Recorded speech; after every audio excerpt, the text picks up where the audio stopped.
ESC03.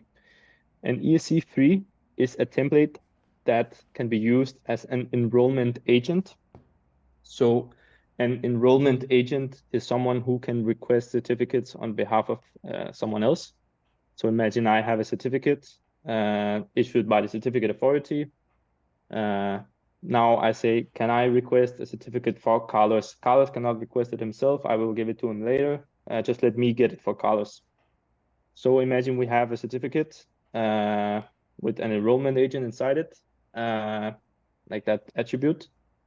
Then why don't we just, as an attacker, request a certificate for the domain administrator and use it the same way?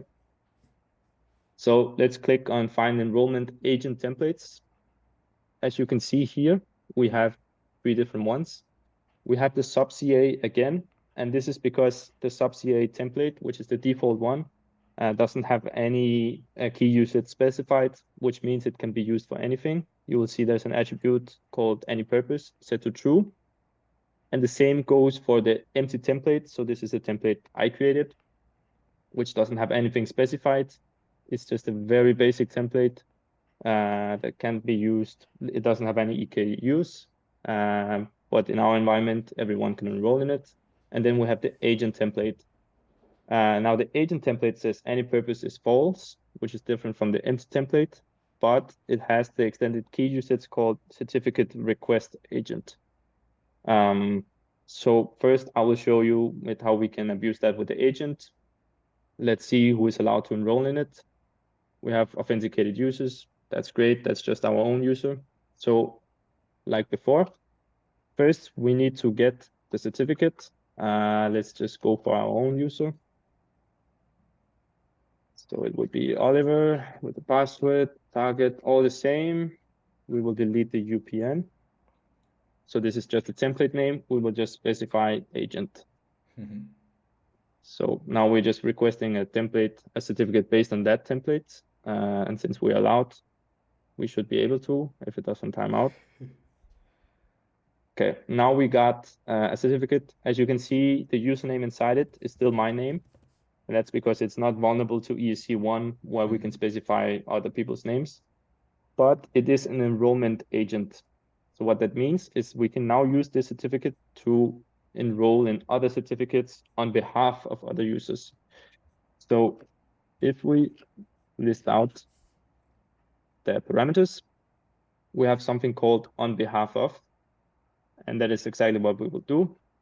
We will now request, we specify our user again. Let's just take the previous command actually. Our user, password, C8, everything is the same. Let's remove the template for now. And then we specify PFX with the certificate we just got issued, which is the agent template certificate. And then we say on behalf of Actrix administrator. So we want the certificate on behalf of the administrator. Now, this time we also need to specify a template. So which template do we want? There's a default one just called user, and that one is enabled by default. All users can enroll in it. So that is what we'll do. We say we want a certificate based on the template user, but we want it on behalf of the administrator. So let's try to request that. And we get a certificate with the username administrator at hacktricks.live. And I will not show it again. I'll maybe show the off command, just so you know that it works. But we will skip the when remote part. So if everything goes well, we get the hash again. So that is a different way. That is ESC3. Okay. And I will very quickly demonstrate ESC2 works the same way. There are some different requirements, and you can read about them in the white paper. But in essence, templates can come in different versions. Some of the versions are version 1. Some versions are version 2. And every time you duplicate it, it will become a higher version, as far as I remember. I don't think that's true, actually. But if you have a template version 1 and you duplicate it, it will become a template version 2. And for this, when there's no purpose specified for the certificate, we can abuse ESC3 the same way, but only for templates with version 1. Luckily, the user template is a version 1. So let us just get the ESC2 template. I'll show you in Bloodhound again. If we try to list the ESC2, it is called empty template. So empty template, that's just the name I gave it.